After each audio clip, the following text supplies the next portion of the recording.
میں آپ سے یہ پوچھنا تھا کہ کیونکہ جتنے بھی سنی علماء ہیں انکلوڈنگ انجینئر صاحب وہ یہی بات کرتے ہیں کہ اس میں وہ مراد یہ لے رہے ہیں کہ حضرت علی کی جماعت سے ہم نے کیوں نہیں مطلب کہ ان کے اوپوننٹ سے کیوں نہیں ہم لڑے. بٹ میں نے آپ کی ایک چھوٹا سا کلپ سنا تھا کیونکہ آپ کا ان کے حضرت عبداللہ بن عمر کے بارے میں اتنا میں نے ویڈیوز میں دیکھا نہیں. ایک چھوٹا سا کلپ تھا اس میں آپ نے یہ بتایا تھا کہ وہ یہ کہہ رہے تھے کہ ہم یہ جو معاویہ ان سب کے ساتھ مل کے حضرت علی کے خلاف جنگ کیوں نہیں کی. تو میں اس پہ بہت حیران ہوا. میں نے اپنی دیکھا حدیث وغیرہ میں بھی حضرت علی کا نام تو نہیں تھا کہ وہ باغی جماعت کا ورڈ تھا. سوری میں مجھے اب یاد ہے باغی دیکھیں جماعت کے خلاف وہ چاہ رہے تھے کہ میں قتال کروں.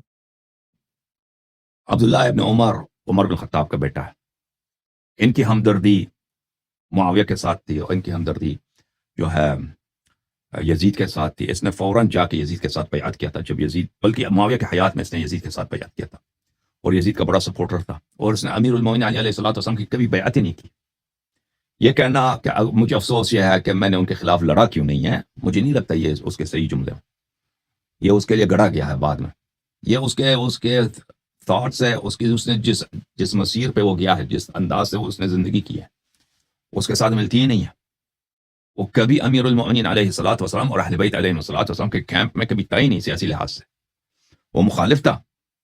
اور اس کے والد جب قتل ہوئے تھے تو اس کے بھائی نے مدینے میں کئی بے گناہ لوگوں کو قتل کیا تھا. ابو عمر کے بیٹے نے, وہ عبداللہ ابن عمر کے چھوٹے بھائی نے. اور اس نے ہرمزان جو ایک مسلمان تھا اور بے گناہ تھا صرف اس لیے کہ وہ فارسی ہے, صرف اس لیے کہ وہ ایرانی ہے, اور ابو لؤلؤہ جو ہے وہ بھی فارسی ہے, ایرانی ہے, اس کو اس لیے قتل کیا تھا. اور ابو لؤلؤہ کے بیٹی کو قتل کیا تھا, 10 سالہ بیٹی کو اس نے قتل کیا تھا. ٹھیک ہے نا.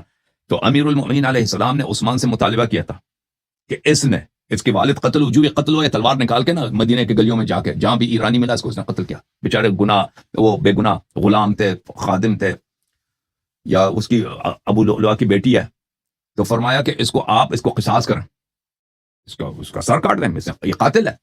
عثمان نے کہا میں کیسے اس کا باپ بھی قتل ہوا, میں اس کو قتل کروں, تو اس کو چھوڑ دیا. یعنی تو امیر المومنین علیہ السلام نے کہا کہ اگر مجھے ایک دن حکومت ملے تو سب سے پہلے میں اس سے قصاص لوں گا.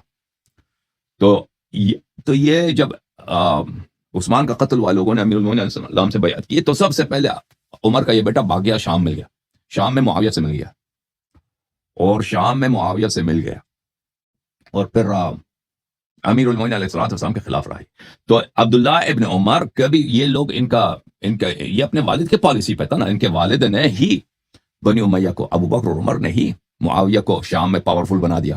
سب جو اتنا سینٹرل صوبہ تھا, شام ایک سینٹرل صوبہ ہے, بہت پاورفل صوبہ ہے, بہت ویلتھی صوبہ ہے, یعنی عالم اسلام کا اس زمانے میں جو مالی لحاظ سے عسکری لحاظ سے دل ہے شام ہے.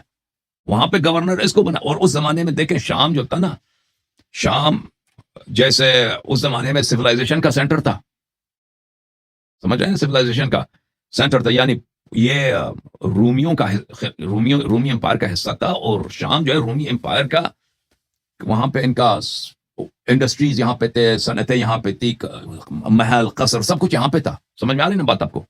یہ جب مسلمانوں کے ہاتھ لگی ہے تو وہاں پر اتنا جو یہ مثلا سونے کا چڑیا ہے, جو سب سے اہم علاقہ مسلمانوں کو ملا ہے. کسی سینئر صحابی کو نہیں دیا عمر نے کہ یہاں پہ گورنر, کس کو دیا ہے؟ ابو سفیان کو دیا, ابو سفیان کو دیا. اور ابو سفیان کے بیٹے کو, ابو سفیان تو عثمان کے آخری سال تک یہ زندہ تھا ابو سفیان.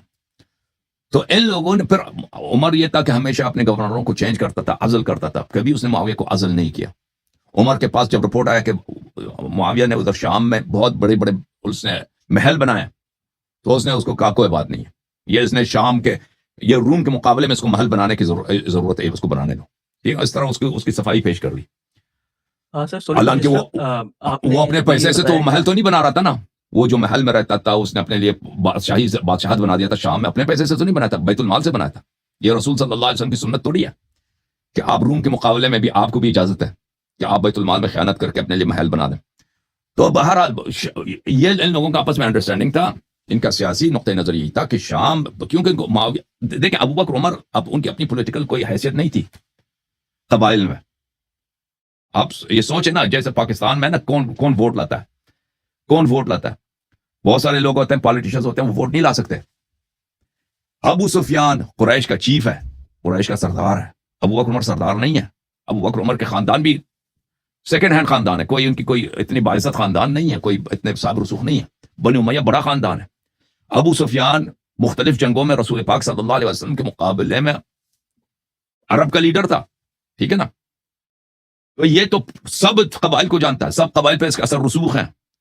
ابو بکر کو خلیفہ بنایا تو ابو سفیان نے بنایا، عمر نے بنایا، اس کو خلیفہ بنانے میں بنی امیہ کا بڑا کردار ہے، اور انہوں نے جو بنی امیہ کو اتنا بڑا صوبہ دیا ہے، یہ مفت میں نہیں دیا ہے، یہ انعام کے طور پر، اعزاز کے طور پر، گیو اینڈ ٹیک کے طور پر، کہ تم نے ہمیں خلیفہ بنایا تو اس کا مقابلے میں یہ لے لو، اور آخر تک اس کو اس کے ہاتھ سے نہیں چھینا۔ اور پھر ان کو پتا تھا کہ ابو سفیان، معاویہ کتنے دشمن اہل بیت علیہ السلام، اور عمر کو بخوبی پتا تھا کہ عمر خود بوڑھا ہے، عمر رسیدہ ہے، امیر المومنین علی علیہ السلام جوان ہے، ایک دن نہ ایک دن اس کو خلافت ملنے کا احتمال ہے، تاکہ اس کی خلافت کبھی نہ بن سکے، اس کی اپوزیشن کو، جو اس کا اور اس کے خاندان کا خونی دشمن ہے معاویہ، ان کو ایک بادشاہ کی طرح مضبوط بنا دیا شام میں۔ اور وہی ہوا کہ امیر المومنین علیہ السلام کو جب خلافت ملی ہے تو ان کے مقابلے میں جو اپوزیشن ہے شام کی، معاویہ کی، وہ خود ایک سلطنت ہے، اور آخر تک ڈیفائی کرتی رہی اور آخر تک تسلیم نہیں ہوئی، ٹھیک ہے نا۔ تو یہ کہنا کہ عبداللہ ابن عمر نے یہ کہا کہ کاش میں لڑائی کرتا، عبداللہ ابن عمر کے لڑائی کا آدمی تھا ہی نہیں، اس کا کوئی جہاد ہے ہی نہیں کسی جنگ میں، نہ اس کا ہے نہ اس کے ابا جی کا۔ یہ لوگ مرد شمشیر نہیں ہیں، تلوار کے لوگ نہیں ہیں یہ لوگ، کاش میں جہاد کا، کب اس نے جہاد کیا؟ کسی غزوے میں اس عبداللہ ابن عمر کا کوئی جہاد ہے؟ کچھ بھی نہیں ہے عبداللہ ابن عمر کا باہر۔ جی سر، اوکے، تھینک یو سر۔ سر ابھی آپ نے یہ